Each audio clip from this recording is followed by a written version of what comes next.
And we continue our team coverage of the storm passing through the coastal bend today. We find our Jeff Dubroff live out in the Greenwood and Saratoga area right next to Volla Creek. And Jeff, tell us how things are there right now.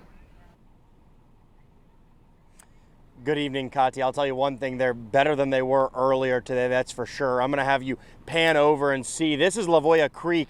Now, it has been no longer raining in this hour or in this area, Katya, for probably the last couple of hours, which has helped. Now, there were city officials out here monitoring the situation. Chief Robert Rocha of the Corpus Christi Fire Department, and then Peter Zanoni, the city manager, out here just assessing the situation. Now, one thing to note is that there was a $7.2 million grant by the GLO to build what they call a retention pond in this area, because Volla Creek is what causes so much problem. That is in the design phase. So people in this area, they're used to the flooding, but some are saying they want the help sooner rather than later.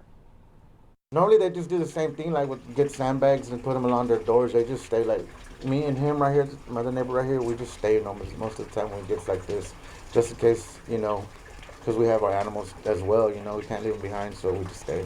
Pick up everything off the ground and try to, at least, you know. Do you do sandbags or anything of the nature? The sandbags really doesn't help. Right.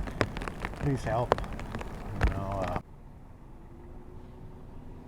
So there you hear it, residents saying please help. You know, the streets they weren't great when we got here this morning. They have significantly gone down in their water level. But again, this is what the city officials are monitoring. They'll continue to do so, but they say things should be good with Volla Creek. But you can keep up with all the very latest on our website, christv.com. Reporting from the edge of Volla Creek, Jeff Dubroff, Chris 6 News. Katya. Right there on the edge. All right. Thanks for that, Jeff. And city officials have been looking at Volla Creek today. They've been monitoring the water level and just to make sure that that creek doesn't overflow. Fire Chief Robert Rocha, Interim Police Chief David Blackman, and City Manager Peter Zanoni have been all on the scene.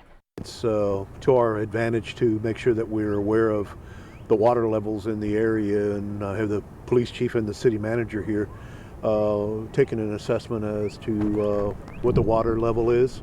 And city officials say water levels at Volla Creek are not a concern, but they will continue to monitor that situation.